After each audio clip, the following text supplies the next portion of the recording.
Alright guys, now I have Zoom out of the packaging, and this is a really cool figure. I really like this figure a lot. He's even cooler in person, and playing around with him a bit. He's really fun to photograph and just really fiddle around with. He's a really cool figure. I'm pretty impressed for the most part. I do have my issues with it. I have had one pretty big issue with it, honestly, but I'll get on with that. I'll cover that soon enough. But first, we'll take a look at the sculpt and paint apps. In terms of paint apps, he uses a lot of the same colors. It's basically blacks with a variation of a lighter black and silver, but we'll get on with that. First, I want to take a look at the head sculpt. And the head sculpt is pretty great. It looks really, really good. He's got the silver bolts of lightning where the ears would be at. You've got all these wrinkles and creases around the eyes and whatnot. You've got that sort of slits around the mouth to give it that skull sort of look. You got the black eyes, which are really nicely painted because the eyes themselves are painted a dark black, and around where the skin would be is a lighter black, which is really cool. His whole costume is painted in black, but seems to have this sort of maybe just very fine, light, sort of bluish color, just kind of washed over it, which looks really cool. The head sculpt is absolutely amazing. They absolutely nailed the head sculpt. I think it looks excellent. Absolutely love the look of it. Very intimidating looking. You got the rest of his outfit. I don't know if he's a completely new sculpt, but I believe at least the torso is a new sculpt. I don't think it takes from Reverse Flash or the Flash. I don't have either of the figures, so I'm not 100% sure, but from looking from pictures, I don't think they're the same. I mean, the arms and the legs might be the same, not sure, but I'm pretty sure the torso is unique to Zoom. He's got the lightning bolt symbol on his torso there on his chest, which is raised in relief. You got some nice sculpting of the actual suit to give it that sort of fabric look, which is really cool. And as you can see, you got the darker black, and you have this sort of more patterned, textured, rough sort of spots, which are painted in a little more lighter black to darker gray, which is really cool.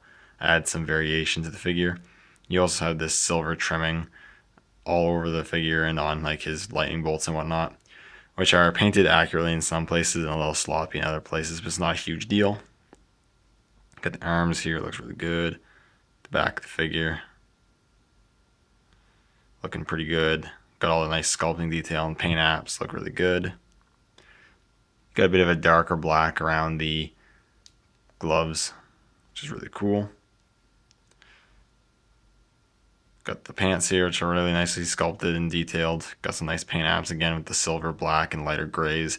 Really do a good job of contrasting with one another. Looking really good, blending well together. Got the boots here, which also look really nice as well.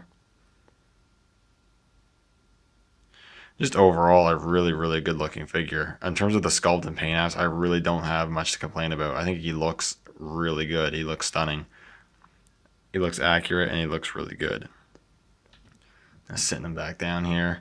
One other good thing that the figure does is he's well articulated, but they also did a good job of hiding the joints. The joints, for the most part, aren't obvious for the most part, so it looks really good in that sense as well. And speaking of articulation, we'll go over articulation, which is pretty good. He has a ball joint at the head, which looks up a little bit, doesn't look down much, but you can also get some pivot and rotation, which is really good. Ball hinges at the shoulders, which move to about 90 degrees. Ball hinges at the elbows, which unfortunately don't move to a 90-degree angle. And this, for this character, getting a super bend in the elbow, he bends about as much as I need him to bend in the elbow, but it would have been still nice to get the full range of motion. He also has a swivel at the wrist as well as a hinge, which is good. He has a ball joint at the diaphragm or the mid torso, which does a little bit of crunch and rotates. You've got swivels at the hips as well as hinges that move outwards and in, which work really well. I really like that a lot. Swivel cuts at the thighs, double hinges at the knees, which move really far back, a swivel cut at the boot, and hinges at the ankles with rockers. So he's really well articulated, and while I won't show you on camera, I have tested it out, and you can get him into running poses and standing freely on one foot without any support, which I'm really happy about because I'm probably going to display him running. So I am very happy that you can do that for this figure, which I think should be a standard for speedster figures. And then moving on, we'll talk about accessories. He comes with a fair amount of accessories. He comes with obviously the hands that he has attached. He comes packaged with the bald fist hands. He also comes with 4 other pairs of interchangeable hands, and he also comes with 2 Speed Force Lightning accessories, which is really really cool. So yeah, of course, you do have the balled up fist punching sort of hands. He also comes with 2 sort of relaxed hands, 2 just accessory gripping hands, 2 I guess what I call running hands. They're kind of like the relaxed hands, but the fingers are all together and a bit more straight out. So it's kind of like either running or he's kind of doing the vibration thing where he's gonna like stab someone with his hands. So that's kind of cool. You get those. You also get this pair of hands where the left hand is pretty much exactly the same as the other gripping hand. So I'm not really sure why they even bothered to include this. And you get this hand, which has a way more open hand, which is really cool. Kind of like he's reaching for something, or maybe he's chokehold sort of hand. So that's really cool.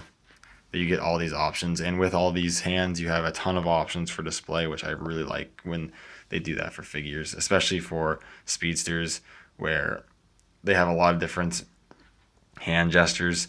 I think the running hands, interchangeable hands, are a must for a speedster figure for sure, and all the other ones are also really nice to have. Like I said, he also comes with some lightning pieces, so he comes with this just one bolt of lightning, which is sculpted nicely, and it's sculpted or cast in a translucent blue plastic, which is really cool. Illuminates pretty nicely in the light. To get him to hold it is interesting. There's a few different ways you can do it. You can either take the relaxed hands and wedge it in between his thumb and his index finger, his pointing finger, and it will stay in there relatively securely. There is also a way where you can rest it in his gripping hands. Now the gripping hands have too much of an open hand pose, so he's not going to hold them securely in those hands, but you can rest it in his hands, and if you're just posing them, you can probably just rest it in the hand and it'll work fine. So that's a really cool accessory to get. Another really cool accessory that you get is actually one that attaches to his torso, which is just this lightning effect. Like when he's running or whatever, and the lightning's coming off him, you get this that goes around his chest piece there. But the biggest issue I have with this is mine actually broke. As you can see, it's not supposed to be like that. The first time I tried to put this on, mine actually broke.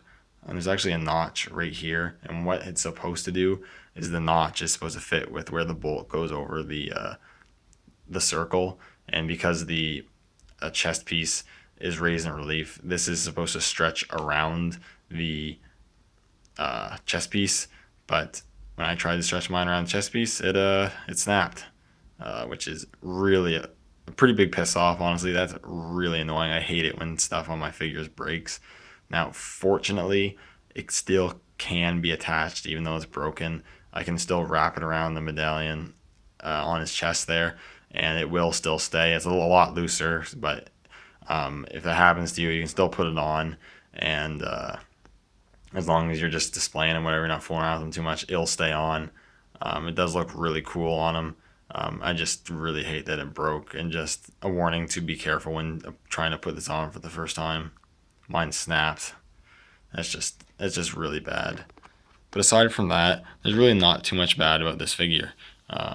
Really just minor things, except aside from the breaking of accessory breaking, there's minor things wrong with it. I think it's a really cool figure. To give you a quick size comparison, here's just a Marvel Legends figure here. Iron Man's about the average height, maybe even a little taller. Zoom is about the same height as Iron Man. I don't know if I have Zoom 100% tall. Zoom's a little taller, just slightly taller, but he still sort of works in the scale. I think the DC Collectibles figures in Zoom is sort of in like a 6.5, 7-inch scale. Maybe not full 7-inch, but definitely 6.5 maybe. So I think they're just a little out of scale with the Marvel Legends. I'll just take quickly a Black Series figure here. Like as you can see, Zoom is way too big for I mean, Luke's a bit kind of a smaller character, but even then, Zoom is way too big for the Black Series, but he sort of works for Marvel Legends scale. But yeah, DC Collectibles sort of in their own scale, so what can you do? But it's a really cool figure, I think, in my opinion, and for the most part, nothing too much wrong with it. So basically, if you're collecting the DC Collectibles line, and definitely if you're a fan of the character in the TV show, I highly recommend getting this figure. It's really cool and a lot of fun. Anyways, thank you guys so much for watching, and I'll see you all later. Bye.